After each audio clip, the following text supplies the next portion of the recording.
Indian River Connections brings you the first source you can watch for truth on board decisions in Indian River County. The Board Report, where taxpayers and policymakers intersect.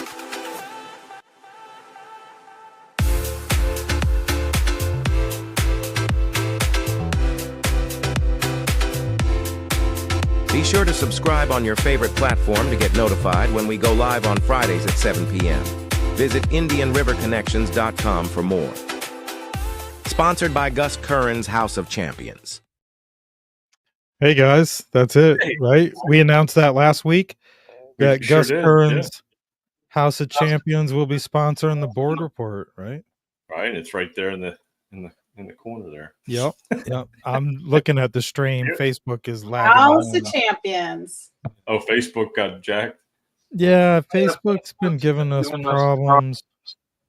All right, see if you can do it manually. Well, guys, I'm not allowed to post. Like, I can only post to like 3 people now. Like, share in groups. I can't share past 3 people. Yeah, Facebook is a joke. It's getting crazy. It's weird. Like, it shut me down from sharing at one point, and now I'm down to sharing like 3 or 4 people, and then it tells me I can't. I've reached my limit. Yep, it's too bad. I'm like, well, what? It's good everybody's here for Friday night since we weren't going to do one, but now we had some time. This is good. Yeah, you know what? Our Facebook might be a problem because I was running reruns on our channels tonight, so they might be one might be running Facebook right now. Stream key might be bogged down, but either way, we'll add it. Yeah, it's all good. So yeah, 6 episodes in, I think we've done a pretty good job at evolving, and our contributors are I think our contributors are pretty good, man. They're like, they look forward to the episodes they can contribute on, and I think they've gotten pretty good response, and we've gotten pretty good response off their pages also. Don't mind me, I'm just adding this again. No, I've had some good response as well on a lot of the different shows, different contributors, like you said. We're actually getting a new contributor that we're going to bring on board hopefully real soon from the Grapefruit Agenda podcast, P. Norman Grant. So hopefully we'll have him on as well. That'd be kind of cool. Yeah, we've got some good subjects coming up too, because the last meeting I went to, CSAC is coming up, and that was an issue here in the county. So that'll be coming up on the board report in the near future as well. I saw that you had asked, you were at a recent county commission meeting, right? Yeah, I was there to talk about fluoride, but when they were going over the CSAC, I was trying to, I was reading through the fluoride, and I missed it when they called up for public speaking. So I knew I was out of line, but I was still trying. That's all right. That's all right. We'll be doing that. We'll be covering that next week. So that'll be a good good episode. Next week, John, you have Justin, who do you have next week?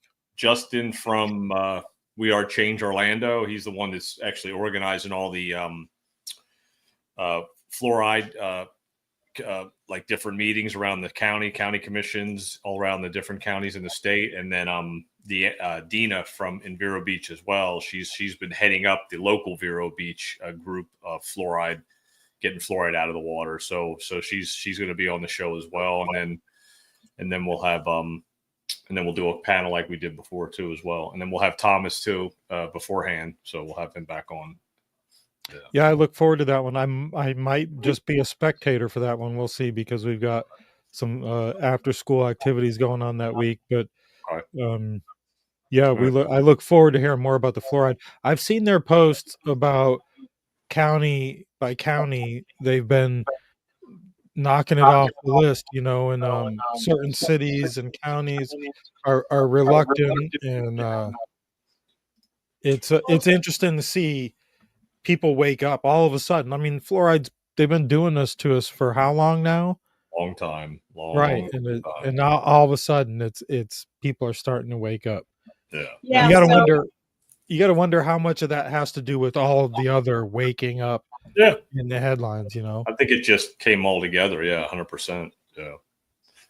because that's what people are starting to realize. To realize with their real eyes, to be like, wait a minute, something ain't right here. Like, maybe we need to step up and do something about it. I mean, because that's all it takes is just local, like we do here with the board report. That's the reason why we started it. That's the reason why we got Gus Kearns, Halka Champions being the sponsor. Local, somebody that's involved, informed, pays attention to what's going on, doesn't mind what we have to say and what kind of subject matter that we're bringing to the table. So everybody seems to be really excited about that too. So, I hope that we get more interaction too from people joining on, and because we've got a lot of residents out there that have questions about these things, and we're going to be on during the hours that people can hop on. So if you guys are watching this now, look out for us at 7 p.m. on Fridays, Yep. Yeah, we kind of picked 7 because it was prime time, but not interrupting prime time that most people, I don't want to get in the way of their normal programming, but we're glad to be in that median time there where we can catch their attention and give them some good information before they slip off into their crime sitcoms. I don't even know what's on TV anymore. I don't even watch TV. Lots of funny. There's nothing to watch anymore. It's all this crazy DEI crap that's always out there. It's just ridiculous. It's all junk. So, hey, John, did you know? Can I ask John? John, yeah. Did you know that Brevard County won their fight for fluoride? Yeah. Yep. Yep. Yeah, but I think they're having problems in the city of Cocoa. Yeah. I think there's a few municipalities. There's still issues. Yeah. Yeah. That's when it started. That's when Justin from We Are Change reached out to me right after the whole Brevard County one got, where they were like getting it out of there. And then he reached out to me. He saw we had a following on, our podcast, and he was like, oh, they might have a little bit of reach. They might be somebody we can get involved. And I was like, yeah, we're perfect timing. We're doing the board report. So why don't you guys come on the show, talk about it, and then get other people to get involved as well, because they're not getting a lot of people to show up. So hopefully this will help get more people involved. I had a couple people send me emails saying, hey, when's that meeting? When so I think that once we do the show next week, then it'll build some momentum. Yeah, that meeting kind of snuck up on me too. I was like all of a sudden, like, somebody sent the reminder out, and I was like, oh my God, the meeting's today. Yeah, and that's what he said too. Like, we got to get it ahead of time. So whenever the next one is, he'll announce it on the YouTube. I mean, announce it on our show, and then we can shoot it out with the show and the dates and the times and how to sign up or how to send an email to the county commission or the city council. So that's the whole point, just getting people involved and getting, you reach one person and they start doing it, then the more people get involved. Like this woman, Dina, she's heading it up here in town. So she's doing it and she's involved, and she moved here from upstate, up in the Northeast. So she's getting involved, locally as well. So that's what has to happen. Yeah. Yeah. And the more people that we get involved, we get more information, because that's a lot of research. And, our county commissioners, they want you to they like all those posters, the data this, the data that. Yeah. If you just go up there with talking points, they just look at you like you're just a complaining citizen. And that's what was happening at the school board meetings too. I mean, when I was watching them back in mid 2021, I was like, they're not listening to people like Jennifer Pippin and Thomas Kinney's of the world, and and all these other people that were showing up and speaking out, and they were just nothing was changing, nothing was getting adjusted. And then it was like, why isn't this happening? Like, it doesn't make any sense. And then of course I got involved, you got involved, Mike got involved. We all came together and started to go there, and now we show up. So whenever there's something to talk about, we're there, we're listening. Even if we don't speak, we're there talking about it, or we're there watching it, witnessing it, and turning around and telling other people about it. So, I mean, yeah, you're right. The numbers of people showing up kind of trump the posters, but when you're by yourself there and the whole chamber is empty, they want to see all the data. Exactly. But if they saw all of the residents sitting there, that's your data. Yep, exactly. That's so real quick, if you're just joining us on Facebook, we got things squared away there. This is we weren't going to do a live tonight, the board report, but we wanted to run a recap, and I kind of threw a few reruns out there, and because I think, I know we've done 6 episodes so far. Our next episode, John, you're heading up with the fluoride people, which is what we were just talking about. Yep. But to recap, from the get-go. We started this with the idea of school board, right? It was a school board recap. In our first episode, we had, I think that was kind of like set the tone, right? Yeah. Oh yeah. We set our format with the A team, and we kind of use that format for every week. And Yep. you know, I call them the A team. It was just only because that they, you know, if it wasn't for them, No, I don't think we would have made an episode 2 without them. You know, no, 100%, because they're people that are informed. You know, Kevin McDonald's been on the school board. He was there.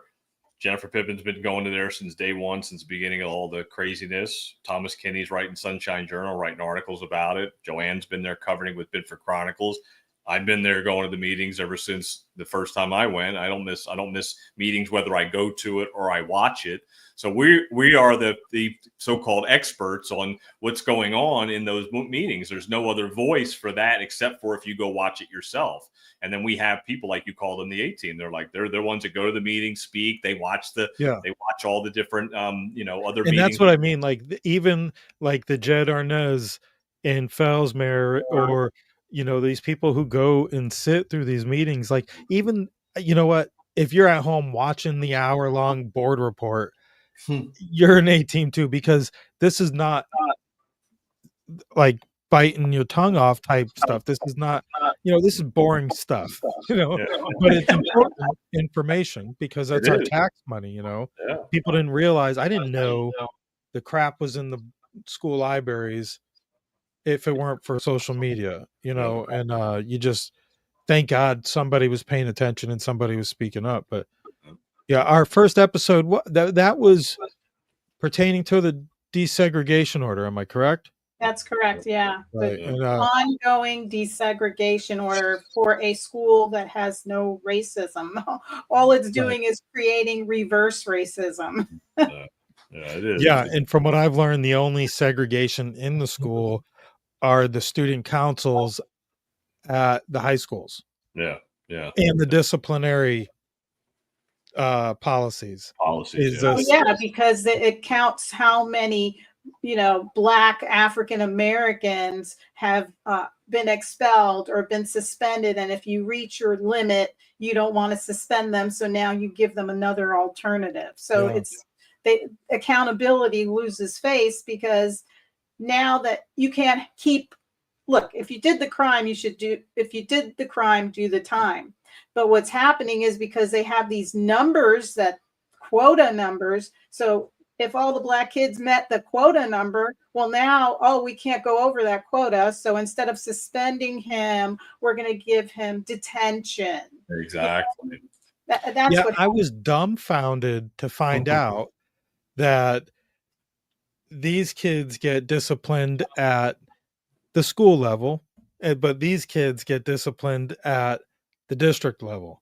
But it wasn't white and minorities. It was Black and everybody else. Mm-hmm. So, and I didn't really want to point that out during that episode, because I mean, in our community right now, tensions are a little high also. But I mean, to me, that's counterproductive.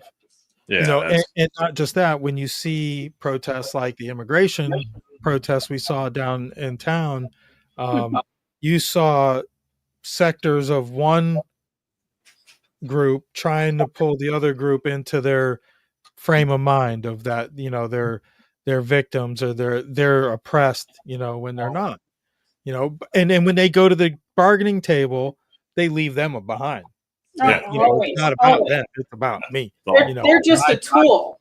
Yeah, that's all. They're just using them as a tool, and then you put the tool down now that the job is done. That's it. Put it away. Yeah, thank you for helping, but go away now. Yeah. So that was our first episode. Our second episode was, I had things pulled up here, but I kind of lost them all. Our second episode, did we have Abel Child on with us that day? Yep. We had Abel Child. Yeah, we did Abel Child with CJ. Yep. Was that the second episode or the third episode? I want to say that was the third episode. No, I believe we had CJ from the Spark Free Press and Sheila from Able Child, and we also had Thomas Kenny on that night. Yep. That was, I forget what we were covering that night, but they were promoting their Able Child event, which you attended, right? Right. That was Shattering the Narrative. Shattering the Narrative. Which is Shattering the ironic Narrative. because that was one of John's picks for a new Yeah. podcast, wasn't it, John? Right. Was it really? Yeah. It was one of the names. It was, I think it was what was it? It was doesn't Breaking shatter the narrative. I think it was yeah, it was something like that. It was breaking the Exposing. narrative. Yeah, we don't want to give all our ideas away. It's Yeah. catchy. It's catchy. I like it. No, it is good. Yeah. No, it is definitely good. Yeah. Yeah, so that was an interesting one. Sheila's done a lot. For anybody that didn't catch any of the 2 episodes we had Sheila on so far, she's done a lot for informed consent, right? Mm-hmm. Yeah, it's And informed consent with your prescription drugs and identifying your kids as ADHD, and the school referencing or recommending that they get, see a doctor and get medication, and those drugs lead to addictions, as what do they call it, prescription addiction, something like that.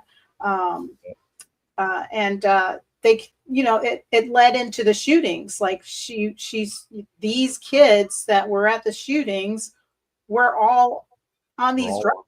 Yeah, they're mind-altering substances. Instead of them treating the mind, body, and soul, they want to keep feeding these kids these drugs, and the drugs are the problem. 100%. Yeah, that's it. I mean, that's really what it comes down to, because they're mind-altering substances, and then they get these weird thoughts, and then they get these weird ideas, and a lot of times it's facilitated by 3-letter agencies. Unfortunately, they're the ones that influence these kids to do these things, because they know that they're not all there. They're not fully aware or functional. It's not good. It's true. I mean, they would put these kids on lithium. That's a really strong drug, and what it does is it totally shuts the kid down when they're on it. Now, they're not themselves. It's sad. I saw it in my nephew, and I saw a normal kid get turned into a zombie, staring at the wall, and then it's a total different person now. 20 years later, it's not the same kid. Not the same kid. When I first started working at the school district, I moved here in 2004, and I started working for the school district, and I was an aide, a teacher's aide. But I had a kid that was diagnosed with ADHD and bipolar. Wow. But you know what? I had him. He was 4 years old when I got him, and I stayed with him through 2nd grade. This kid was so smart. I mean, this kid, and when I had him in kindergarten, he was writing, he was reading. He just had so much going on in his head. And I think, to me, he reminds me of a kid that should have grown up on a farm. Really smart, picks up on everything, but needed to be active all the time. In school, you're forcing them to sit still and learn. And then if they're fidgety, the teachers get upset. And this little boy was the cutest little boy. He had a single mom who loved him, but he was a handful. But I mean, he was just such a good kid. I mean, I remember sitting with him at a computer, and he finally said to me, he goes, "Miss B, I want to marry you." And I just was like, oh, he's opening up, because I was able to work with him. Somebody took the time to understand him. And I was with him till he was in 2nd grade. And I loved that age, because this little kid was so smart, so bright, but they just put too many sit stills on him. And then if he got fidgety, so because I was his special aide, if I saw him getting fidgety, before his attitude would pick up, I'd say, I need to go check something in the hall. Why don't you come and help me? And I'd get him out of the classroom, go for a walk, and take him out to the yard. I'd say, wow, it's really sunny out there. Before we go to class, let's go out. Take him out. We'd go back into class and he'd be able to sit down and finish. And most of the time he would finish his work before everybody else. And that's when he would get fidgety and bored, you know, and without an aide there, he would have been sitting there doing nothing, getting in trouble. Yep. Yep. You know? Yeah. All right. So episode 3. We had Jed, I mentioned Jed Arnez. He was on for our update on Fellsmere. And, you know, what I find unfortunate about some of these city council meetings is they're not recorded. They're not broadcasted. Yeah. They record the minutes. Of course, they record their minutes per law. Yep. And that's their attitude is like, well, you could read the minutes. Yeah. Well, they're, you know, I didn't have time to go sit at your meeting. You know, I don't have time to read through all these dang minutes either. You know, unfortunately, that's, you know, they make it available. That's a courtesy, I guess. But you know, there was a new meeting the other day. I didn't get any notes from it. If there are notes out there, I missed it. But I do know a video was circulating around social media revolving around the surf park that has broken ground this past week. It broke ground. They're moving. Out there. They're moving dirt at the surf park, but it was odd because it was a video. It was an interview from some wave pool magazine, and they interviewed the 3 guys behind the surf park, and I think 2 of them are Hispanic, and maybe one guy is a financier. I didn't get their names. I didn't record it. I didn't download the video. When I went back to share the video, it was removed. And I can't figure out anywhere why it would have been removed other than they might have gotten some bad comments. Because I saw a lot of bad comments on social media. Yeah. You know, and you know, these are all out of towners and they're out of town companies. So I think they're getting a lot of backlash. A lot of people out here don't really care about a surf park. I know. That's why I kind of think it's weird. Like it just doesn't make sense to me. I just don't know. Yes, and Fellsmere. No, it's just not even the place. It's just like we live on the coast of Florida. We live in a surfing area. We live in a surfing area. Like the Sebastian Inlet is very popular, very world famous for surfing. Right. So I don't know why we would build a surf park in Fellsmere. That's why it just blows me away. I'm not totally against it. Yeah, I get it, but but what I didn't like is in that interview, the guy conducting the interview asked Luis, I know that's his name. He's from Brazil, and he's the construction guy behind it. Asked him if they're using local architects and local contractors, and they kind of blew it off. Yeah. You know, and what I do like is they kept circling back to ministry based. You know, they kept almost intentionally inserting God into their mission somehow. Right. I don't know. I think it was to win over some hearts and minds, maybe. Yeah. And they mentioned giving kids free lessons, but this is supposed to be like some state of the art, endless wave technology that they're bringing in from Germany. There's another one that's comparable in Munich, but it's originally I had heard this is going to use up or cycle through like 3.5 million gallons of water every 4 days or something like that. So where does it come from? Right. So look, what I was researching that, and I found in Australia where they have one of those wave pools right in the ocean, circulating the ocean water. Oh, geez. That would make more sense. That would be kind of was cool. Yeah. Yeah, I mean, I get it. I mean, the technology is out there. Yeah. But strategically planning for a place like Fellsmere, I guess if you know or you have an inside that future development down the road is going to blow up, like the Valhalla project we showed on episode 3, you know. Yeah, we sure so did. It's almost like, you know, I think a lot of these developers aren't. I'm sorry. I reached out to them for an interview. I kind of got blown off, but I kind of feel like they're all in cahoots. And I'm not saying that's a bad thing. Yeah, They're but developers. yeah, But is that's this usually what happens. Yeah, that's usually what happens. They bring in out of town architects. They bring all these out of town guys, and then people push back because they're like, "Well, why aren't you using a local guy?" Or and that's what happens. Because it's out of town money. But I don't know. I mean, I think you're right. I think they know that the Hollow project's going to be there. They think they're going to dovetail off of that. It'd be like another tradition, like in Port St. Lucie, but just with a wave park instead. Yeah. And that's apparently where was another option was down in Port St. Lucie off Indrio Road. But Yep. I think it probably would have been a better fit for farther south Florida, maybe. I don't know. Or how about the other coast where there are no waves? Yeah, I know that's true too. Yeah, that's a good point too. But I think there's something more to it than just a wave park. I think they're going to have other things that they're going to try to build around it. That's going to be a part of it.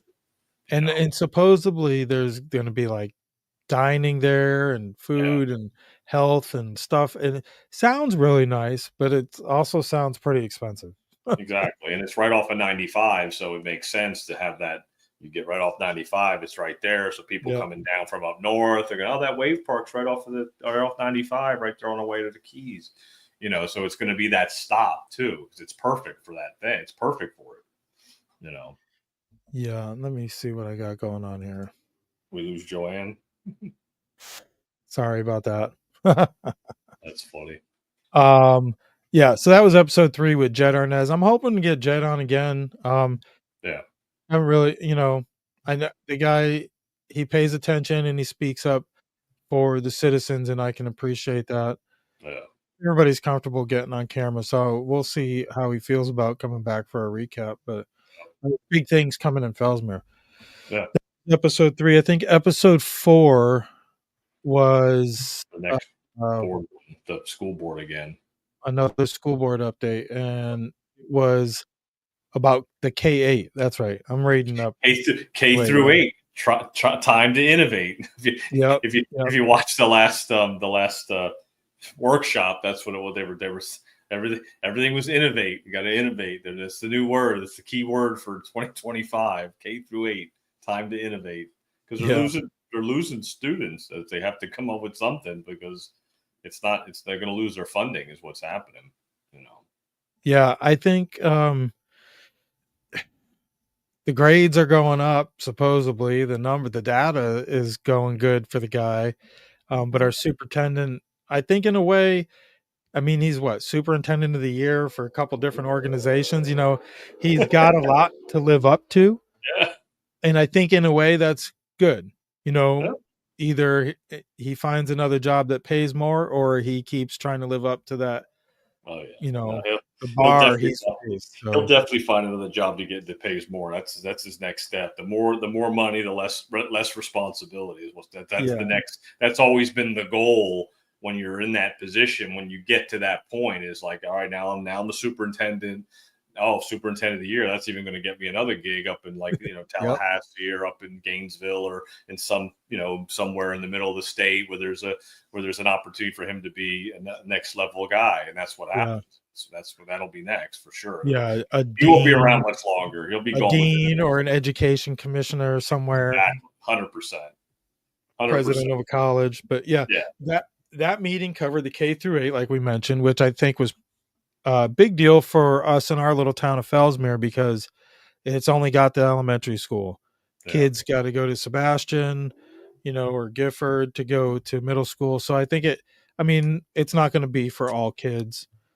Some kids, like my son, he's interested in getting out there and seeing other schools and other kids. And, so a lot of the kids out here are looking at other options also. But for some kids who are there and take advantage of the school choice programs, like my daughter in dual language, it'll work out for her 6th grade. So no, it makes sense. I mean, it probably should have been done a long time ago in your area. I mean, it makes more sense for that.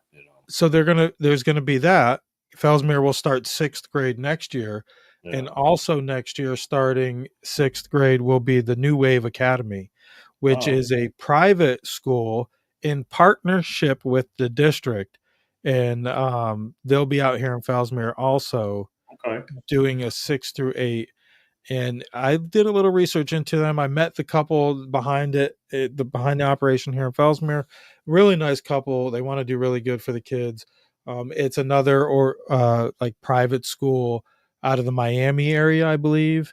Okay. So, you know, I don't know what a private public partnership with the school district is when it comes to a private school. So Yeah, I don't know either. I don't know if it's like it includes transportation, like if the public schools provide transportation for or the sports or something like that. sports. Yeah, there's some kind of integration there. There's an incentive for them to do it. That makes sense, but you know, it's adjustments, change. You know, some things need to be adjusted. You know, so we'll see what happens. We'll see what happens. So the other one, the other options, Joann lost her internet. I just saw her text, but okay. I wasn't even looking at that screen. The other issues they talked about that night, the debacle over naming the new K through 8 school in Sebastian. It was just, it's the new classical school, and it's just like the superintendent back and forth with one of the school board members. It was just ridiculous. But the woke curriculum, they talked about all the woke curriculum these committees found in the new science and history stuff. So that was pretty important, I think. Yeah, I mean that's the stuff that that people aren't informed about, that need to know what's happening. You know, it's still in the schools, it's still there, it's you're never going to completely get rid of it until it's all uncovered. But to keep on top of it, and just to keep paying attention, like Jennifer Pippin from Out for Liberty. She's on top of it. There's another book or there's something else that's going on. She's right on it. We're lucky to have her in this county. Not everybody has a person like that in their county. So that's why she's part of the A team. Makes sense.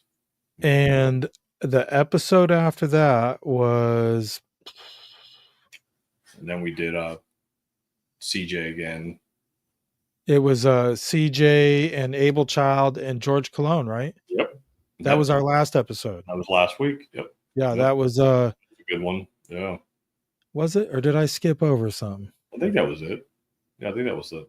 Yeah, I think we pretty much touched on them.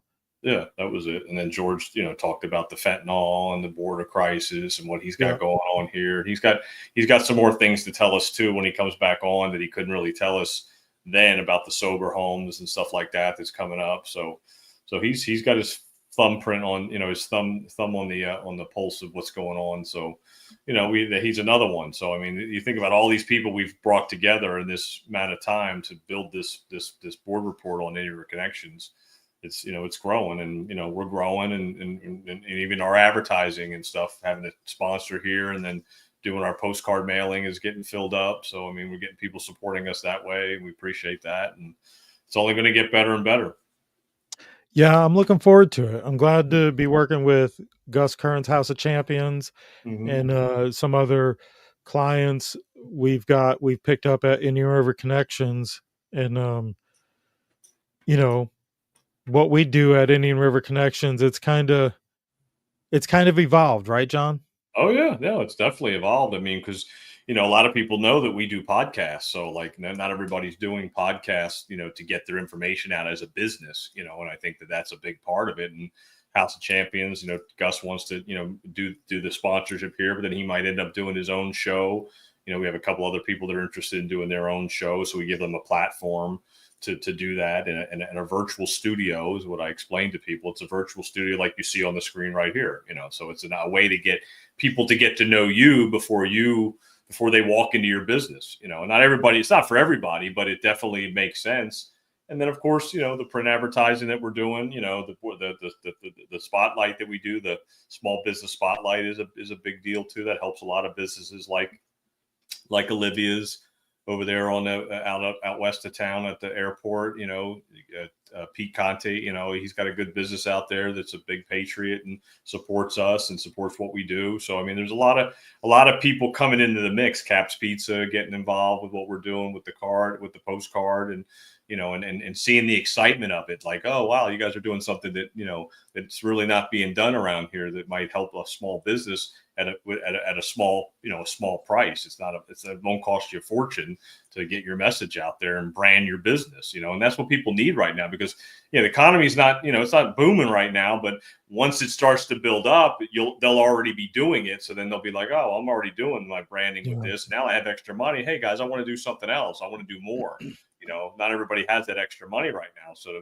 to be able to brand your business through Indian River Connections for not a ton of money, and be able to collaborate with other businesses to do a co-op of partnerships with other businesses and other business owners, it only makes sense, you know? Yeah. Yeah, I think we offer a pretty good opportunity because we're not professionals by no mean, but we offer that edge into that industry and into that exposure. At the same time, we're breaking into it also. Exactly. You know, I mean, we've been doing it for a little while, but we kind of evolved our little, you know, our hobby into a business, and that's what we are. We're legit. If you're wondering, you know, Indian River Connections will be in your mailbox. It will be on your computer screen and on your phone. 100%. And we aim to bring more content. You know, if you have ideas or you want to get on and see what it's about, make sure you get in touch with one of us, because I'd like to offer other stuff. Not really, you know, it all is marketable. And if you've got a business or you have a pastime and you just have a passion and want to try something new, you know, I think you should partner with us, and we definitely take some of the pain out of it. Yeah. We've evolved quite a bit from audio only, you know, as far as the podcast go, we've evolved from audio with cheap little mics or one microphone to full studio setup kind of deal, you know. I And want to get a studio in my house, like, you know, like, and you're right. And then it shows people that you can do it, because it's not for everybody. So like, you know, like when I explained to them that, hey, we can help you host your podcast and help you build a virtual studio, they're like, oh wow, how do you do that? And like, I never thought we would be doing this for our podcast, let alone somebody else's podcast. Yeah. So I mean, that's where, you know, it makes sense for them to see that. And I always tell them, like, we'll help you build it. You can, you know, you pay us to do it, and then eventually, if you want to do it on your own, you take that platform and you take it somewhere else, and then that's it. I mean, we're helping them ease their foot into this whole space of podcasting. Like, you know, we'll help you dip your toe into it. We'll help coach you through it. You know, and I think that, and not just our niche.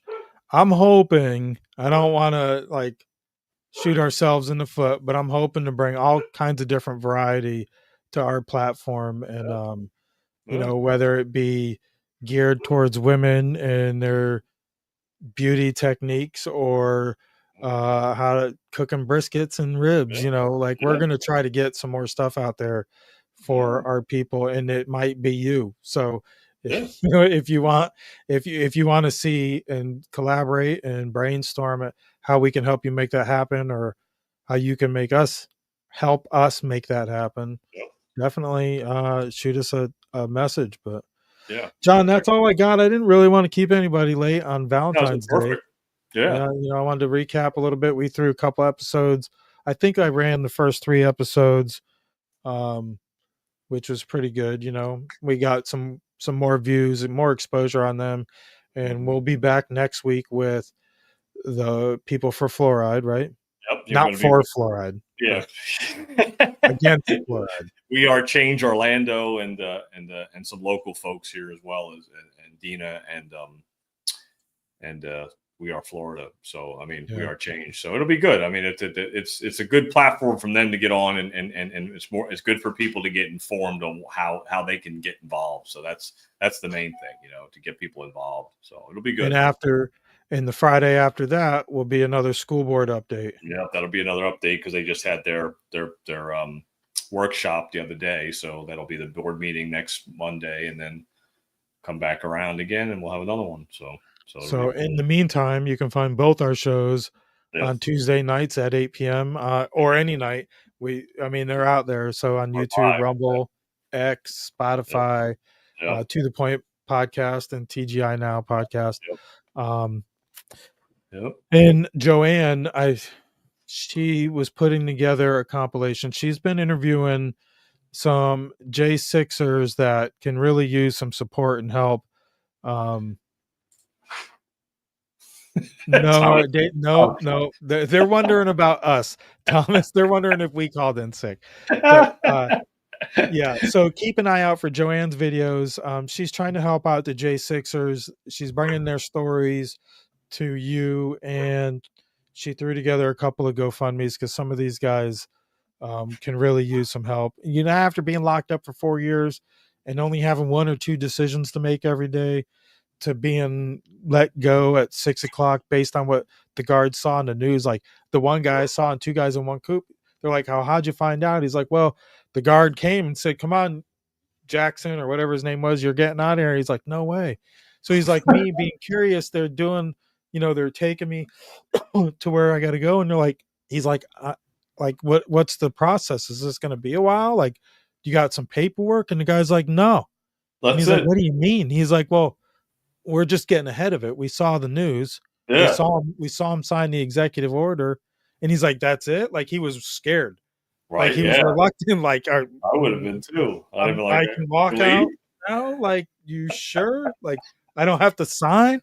But, so they get overwhelmed. So check out Joann's videos. Oh, my God. You can find them, Binford Chronicles. And eventually, we'll be probably restreaming all of our shows in some type of format on Indian River Connections, I believe. I'd like to get some more content to put in the mix, but we'll figure out all the logistics. So that's what we offer, though. That's the beauty of it, is that we offer so many different types of information. Your podcast, my podcast, Joann's. We all have different guests we bring on. You're on the Patriots Prayer Network, which is beautiful, and so we're definitely growing, and so that's what people need to find out. And just check us out. Go to the website, InRiverConnections.com. Stay tuned for our postcard. It'll be in the mail. You'll see it here real soon, and you'll be hearing more about it, what we're doing, and bringing more people on the show to bring their perspective on what's going on with the boards here in River County. Yep. We hope you support the small businesses that are supporting us. Yep. And, visit their websites and scan their codes and patronize their business. But that's pretty much all I got. I do want to shout out the Patriot Prayer Network. Half our network is going to DC for CPAC, which I think is awesome. They got a booth there. If we were closer, I would be mooching along with them, but it's a long way from me. Yeah. We're going to eventually we're going to hook up with them, and something will come in Florida, and we've got the Warrior Shield weekend. We're supposed to be getting some details on that coming up in I forget when. Okay. I think it was May, or was it October, or when was it coming? I think you're right. I think it's May. I think it's May. Yeah. Yeah. I don't know. We're waiting on some details. So, all right. Cool. Anyways, support them either way. Warrior Shield Weekend. They help other veteran organizations and nonprofits. But that's all I got, John. Perfect. Yeah, that's perfect. Please support us. Go to the website. Give us a call. We can help you build your websites, and we can do anything you need. And this is what we're here to do, to help small businesses. We're not trying to do anything that nobody else can do. We're doing something that's more authentic and bringing real authentic stuff to people. So cool. Yep. All right, cue the outro. See you later, man. All right, brother. See you. Indian River Connections brings you the first source you can watch for truth on board decisions in Indian River County. The Board Report, where taxpayers and policymakers intersect.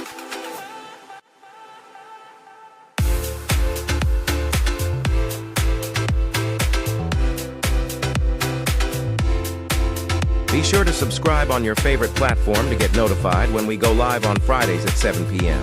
Visit IndianRiverConnections.com for more. Sponsored by Gus Curran's House of Champions.